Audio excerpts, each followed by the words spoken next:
concept of analyzing a tourist destination is not easy. When we were pioneering the study of tourism, one of the first phrases that developed was the 4 S's: sun, sea, sand, and sex, because that was the introduction to much of the pleasurable activities that were developing in the Caribbean and then later on in other areas of beachfront locations across the country. It became a very popular phrase to study the 4 S's of tourism.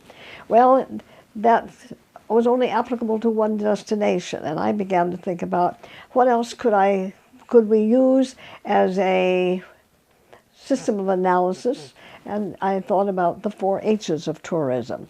And over time, I tried it in a number of different instances, and it seemed to be a satisfactory solution.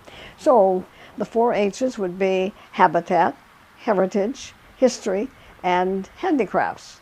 And so as I tried working with that, I found that yes, it was very effective. I could either easily step into a new area of field research, and by running through those in a matter of a few minutes, in many ways I had a sense of who these people were and how they lived and something of their basis. It also occurred to me that it was applicable if one were thinking about moving to a new country or to a new city, how effective to be able to, again, in a matter of a few simple steps, say, oh, I have a handle on this place, I understand it, and I like that idea.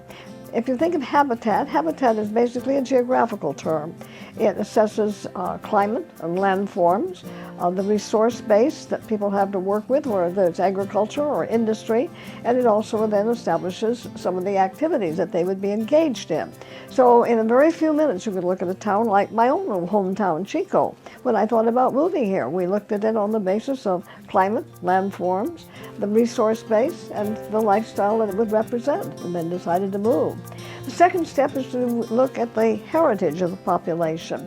Heritage is different from the concept that most people have of history, and we'll deal with that in a moment. But heritage identifies where they may have come from. Do they originate out of Asia, or did they come from India, or are they Europeans? And if they were Europeans, did they come from Britain, or did they come from Eastern Europe? And oftentimes it tells us a great deal about the value system that they hold, their view of the world, their activities, their perceptions of the world around them. But heritage is deeply entrenched in their ethos. It's a part of their cosmology in looking at the broad picture of who they are and the traditions that they cherish and those traditions that they would like to see implemented and maintained in a new destination. The third one of the 4 H's is history. And history is a transitory concept of events that alter people's heritage and their perception of their world.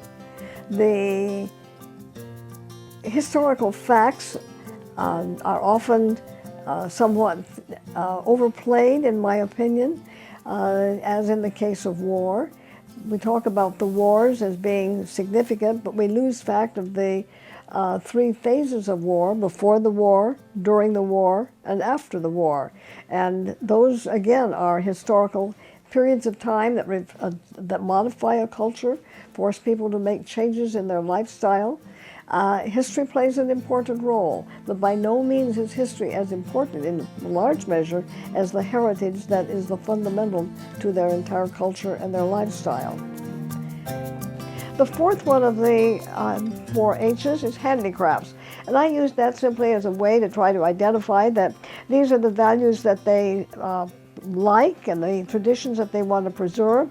So whether you think of it in a more loosely defined sense, handicrafts are their verbal and their oral history. It's their music, their dancing. It's also the things that they manufacture, especially, of course, in the tourist trade. But it does reflect then the sense of value that they place on things. And those things, as I say, could be psychological as well as physical.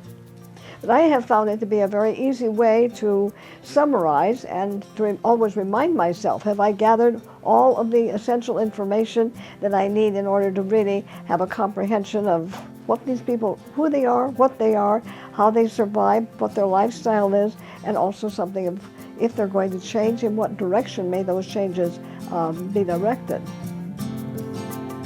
Does that do it?